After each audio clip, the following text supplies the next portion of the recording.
They say family is supposed to be the one place where you never have to earn your place.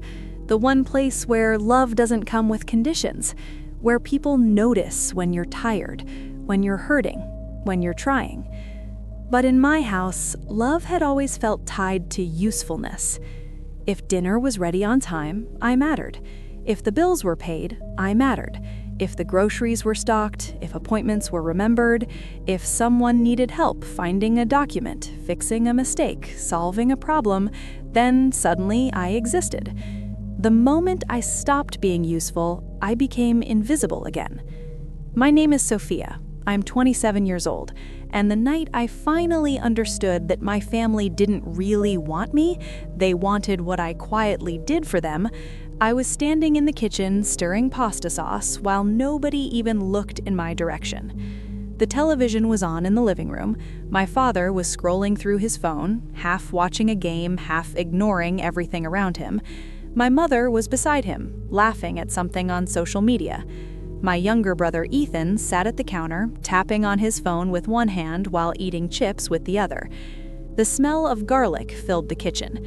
I had just come home from a long day, exhausted, with a headache building behind my eyes. But dinner still had to happen because if I didn't make it, no one else would.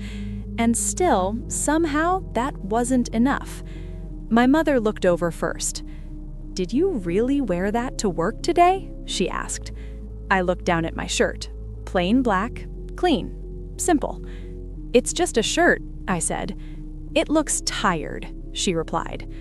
My father added without looking up, "That freelance thing still not paying enough for better clothes?" Ethan laughed. "Maybe clients pay her in compliments." No one looked at me after saying it. They just returned to whatever they were doing, as if small cuts like that were normal conversation. That had been the rhythm in our house for years. Nothing dramatic enough to call cruelty, nothing loud enough to explain to outsiders. Just constant little reminders that I ranked somewhere below everyone else's comfort. By the time dinner was ready, I had already decided something inside me was over. Not anger, not tears, just clarity. A cold, quiet clarity that felt heavier than any argument I had ever imagined having. I served the plates, set the forks, poured water. No one said thank you. Halfway through dinner, Ethan looked at me and said, "Sofia, why do you even bother trying so hard? Nobody notices anyway." He laughed after saying it, like it was harmless, but that sentence landed harder than everything else combined. Because he was right. Nobody noticed. And for the first time, instead of feeling hurt, I felt calm. That night, I didn't argue, I didn't defend myself. I washed the dishes, dried my hands, went upstairs, and opened my closet. Then I pulled out a suitcase. The next morning, I left before sunrise. No dramatic goodbye, no speech, no slammed doors. Just 2 bags, my laptop, important papers, and one folder containing every password, account number, payment receipt, and financial detail I had quietly managed for years. Because there was one truth nobody in that house had ever understood. I wasn't just living there. I was holding the entire system together. The rent reminder emails came to my phone. The electricity account was in my name. The internet bill had my card saved on file. The dog's medication renewal? Me. Insurance paperwork? Me. Groceries scheduled every Thursday? Me. The plumber they called when something broke? Also me. Invisible work becomes obvious only when it stops. I rented a tiny studio apartment across town above an old tailor shop. It had one narrow window, creaky floors, and a kitchen barely big enough for 2 plates. But when I locked that door behind me the first night, it felt larger than the entire house I had left. Silence had never sounded kinder. The first 2 days, nobody called. I almost laughed. After years of doing everything, it took 48 hours for anyone to notice I was gone. The first message came from my mother. "Where are you?" Then another, "Why is there no milk in the house?" Then my father, "Internet is acting weird. Fix it." No, "Are you okay?" No, "Why did you leave?" Just problems, requests, commands dressed as concern. I didn't answer. Instead, I sat at my tiny desk, opened my laptop, and paid the electricity bill before the due date, out of habit. Then the rent contribution. Then car insurance. I paused after pressing submit. I asked myself why I was still doing it. The answer came quickly, not because they deserved it, but because I wanted control over how this unfolded. I wanted them confused. I wanted them to feel instability without understanding where it began. So I kept paying, but silently. Days became weeks. My life started changing in ways I hadn't expected. Without constant criticism, my thoughts became quieter. Without interruptions, I worked better.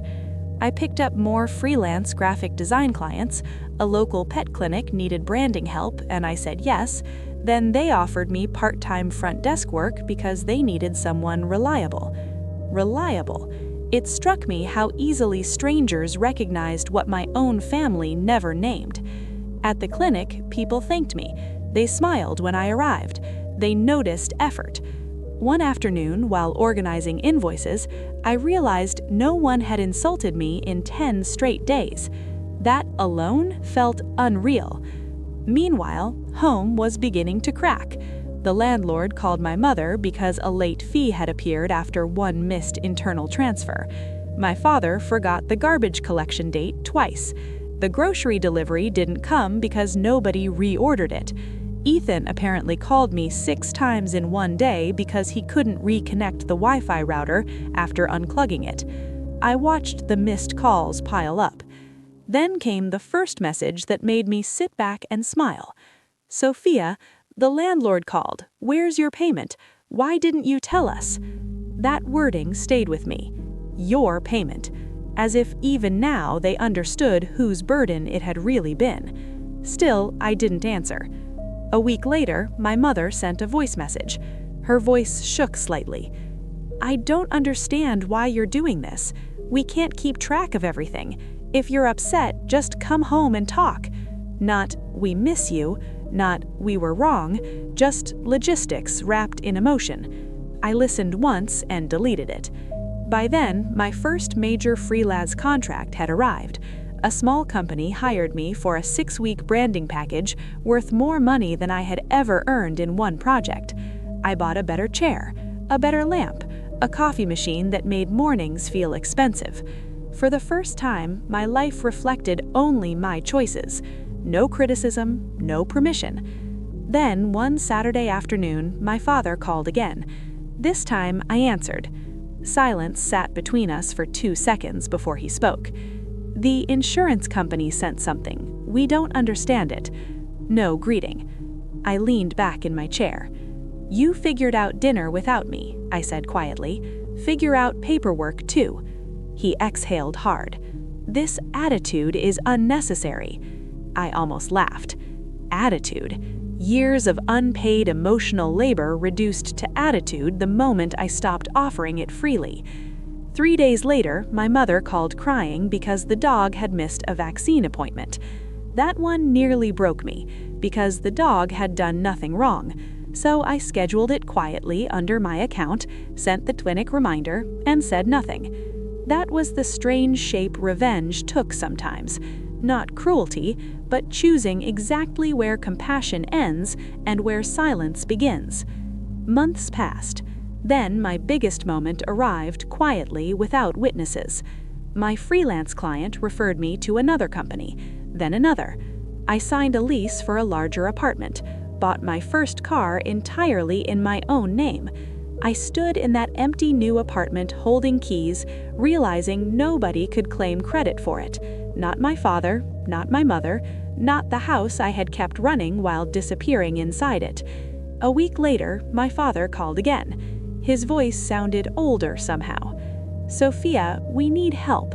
Not anger this time, just exhaustion. The utilities, the payments, I didn't know you were handling all of it." I stayed quiet. Then he asked softly, "You've still been paying?"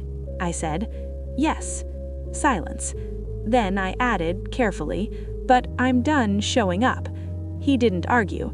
Maybe because for the first time he understood that showing up had always been the most valuable thing I gave, and he had treated it like nothing. After we hung up, I sat by my window and watched evening light move across the floor. No dramatic victory, no applause, no confrontation, just peace. And honestly, peace felt bigger than revenge ever could. Because revenge isn't always loud. Sometimes revenge is simply refusing to remain available to people who only value you when life runs smoothly around them. Sometimes revenge is building a life so steady that their chaos can no longer reach you. And maybe the hardest part of all is realizing you were never hard to love. You were just surrounded by people who loved convenience more than effort.